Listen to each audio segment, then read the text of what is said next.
Have you ever been stuck in a truly epic traffic jam? The kind where everything has just stopped? Now imagine that happening inside one of your body's most critical highways. Today we're talking about a condition called portal hypertension, which is basically a massive traffic jam in your circulatory system, and it has some serious consequences. So let's get under the hood and figure out what's really going on. It's a fantastic question, right?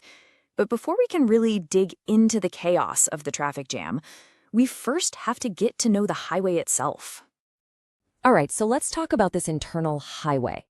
And this isn't some quiet country road, okay? This is a vital superhighway for nutrients, and it's called the portal venous system. Think of the portal vein as this super efficient delivery truck. It makes stops at your digestive organs, your stomach, your intestines, your spleen, and picks up all this nutrient-rich blood. Then it drives it directly to its one and only destination, the liver, which is your body's main processing plant and detox center. When it's all working like it should, it's a beautifully smooth ride. But what happens when that smooth ride hits a massive roadblock? Well, this is where our traffic jam really begins. And in the medical world, it has a name, portal hypertension. So let's break down exactly what that means. Now, it's really important to get this straight. This is not the same kind of blood pressure your doctor checks in your arm. Nope.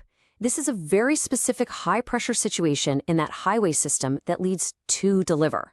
When there's a blockage, the pressure builds up behind it, just like cars piling up for miles during a freeway shutdown.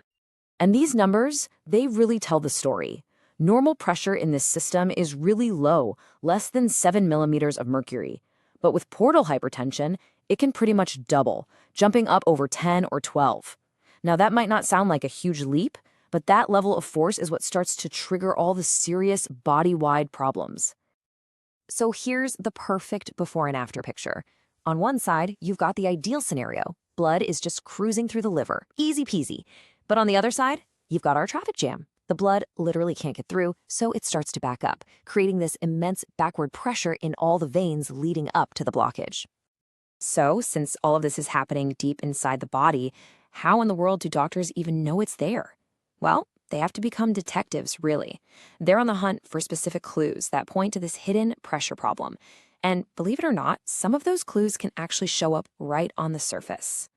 Doctors will start with a physical exam, looking for these classic telltale signs. The most common one, the real cardinal sign, is an enlarged spleen.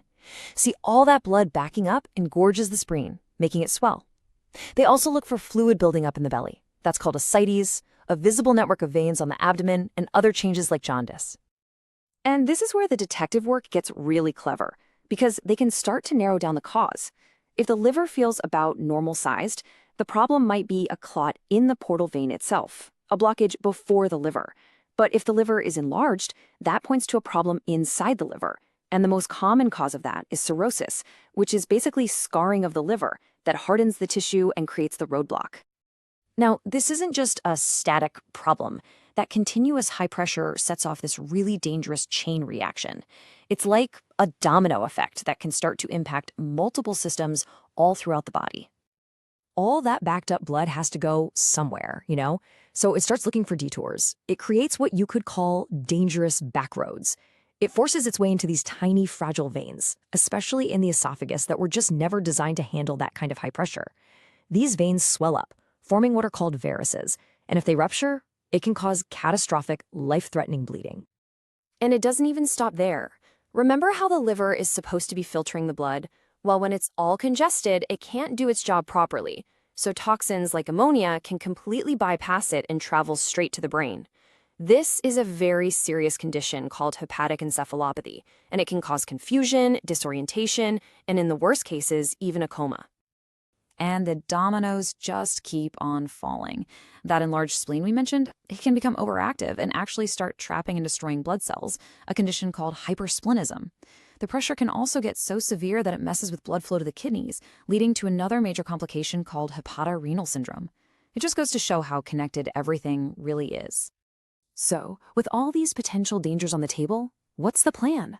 Well, managing portal hypertension isn't a single fix. It requires a comprehensive, all-hands-on-deck approach to both reduce the pressure and deal with any complications that arise.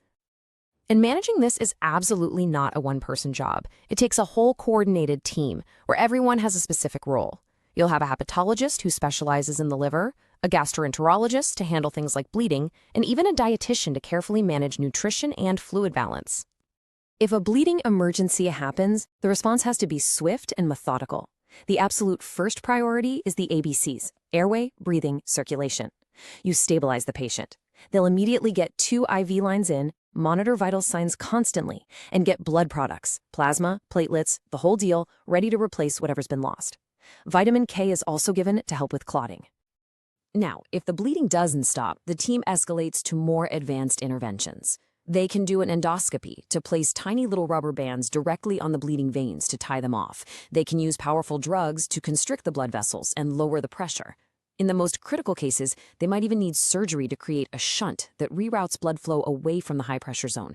And for some, the ultimate solution is a liver transplant to fix the source of the problem for good. Okay, this brings us to what is arguably the most important takeaway from our entire explainer. For anyone dealing with this condition or who knows someone who is, knowing the critical warning signs is completely non-negotiable. You have to be on the lookout for these 3 red flags, and they all demand immediate medical attention. First, any sign of bleeding, even a small amount. Second, new or severe abdominal pain. And third, any change in mental state, like confusion or disorientation. These are not wait-and-see symptoms. These are true emergencies that should never, ever be ignored. So, as we've seen, this internal traffic jam isn't always loud, but it sends out very clear signals. The real key is knowing what those signals are and being ready to listen to what your body's trying to tell you. It's a powerful reminder of the complex, hidden highways working inside us every single day.